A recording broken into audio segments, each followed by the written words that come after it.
this morning as I'm getting ready to swim. It's just around 5 a.m. and I was just thinking about my little boy and how blessed I am that he came into my life. And sometimes I think these eyes of sadness that I have go so deep, they go so deep into the soul. And I used to say, I could feel this feeling of demons fighting for your soul.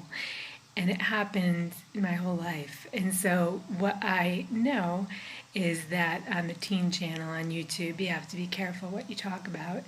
And what I remember about being a birth mom is that there was such a lovely opportunity when I was pregnant was to feel the magnificent power of the Holy Spirit within me and to just radically prepare for the birth. And when I say that, I mean when I chose to participate in the Susan G. Komen Walk for breast cancer to end breast cancer, it was a 60-mile walk.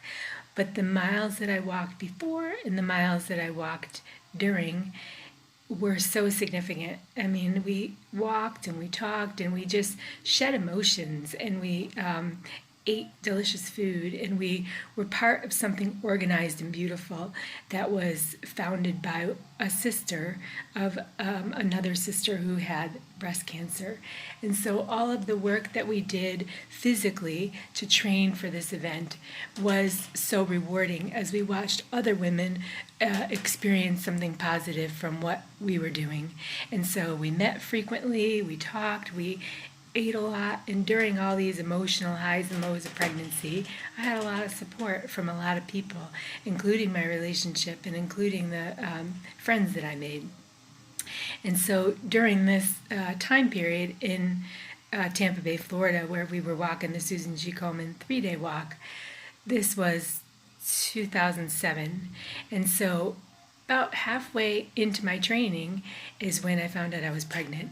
And so I knew that I was walking probably 4 nights a week in one, or 3 nights a week in one morning, and 2 nights and 2 mornings, I apologize, 2 weekends, Saturday and Sunday, and then 2 nights during the week. And so that combined with my physical strength training and my work as a personal trainer and work in the school system was such a open opportunity to bring in a little child. And so when we participate in events that help remind women that you can be anything that you want to be, it is a reminder that this is part of what we are taught when we are growing up, is that we have to adapt and mold ourselves and accommodate all of the messages that we get from the world and from people around us and from television.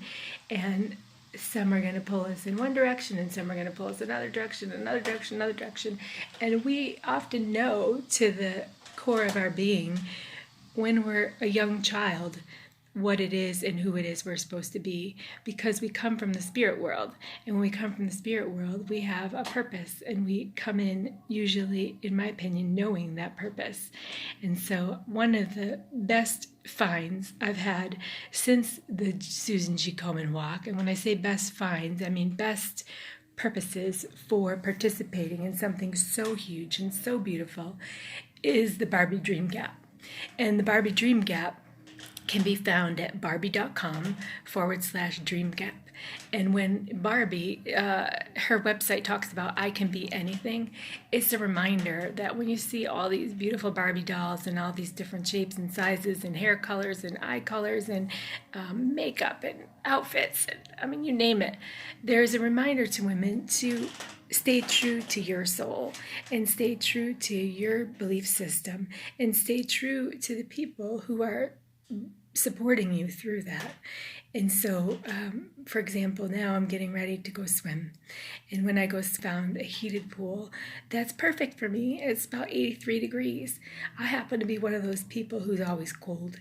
And when I'm cold, I'm not cold a little bit. I get cold all the way through to my soul, and I shiver to the bone. And so when I found a heated pool and a heated yoga studio, as I am certified in yoga, and as I am a swimmer who started when I had my son, I feel so blessed by God above that He provided me with this beautiful, special place for training.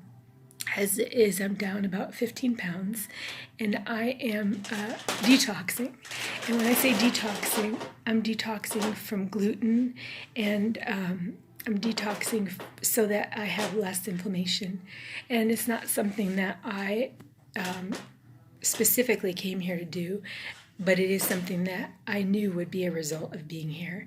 And how blessed I am to be a new member of Lifetime, and how fortunate I am to know that my little boy has a home here, and that maybe like other kids who were pulled apart in the state system and pulled in different directions about what kind of mom you should have, just look in the eyes of a birth mom and recognize that to the core of my being and deep within my soul, that Mama knows that God gave you to me for me to raise, and that when other people pull you away or try to tug you in different directions, it's just because the demons have got their soul. And so when you are staying close to Jesus and you are staying close to your Creator and the good Lord above, when you do things that other women are not comfortable with, or other men are not comfortable with, or maybe even a judge is not comfortable with, you have a risk of somebody punishing you. And so in my situation with my beautiful little boy in kindergarten, who started kindergarten at a third grade reading level, he knew what his soul needed, and his soul needed to be homeschooled.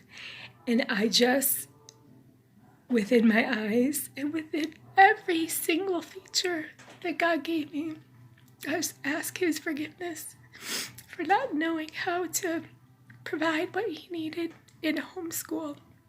It's not because I'm not educated enough, because I have a master's in education, but I was afraid, and I was afraid of the demons that were trying to take him from me.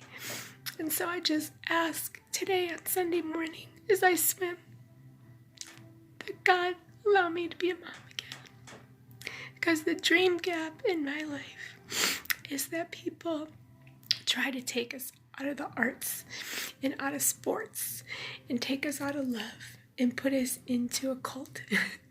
And so I just pray to God above that when my little boy finds the teen channel and he finds his mama, that he knows he's not alone, that God is with him,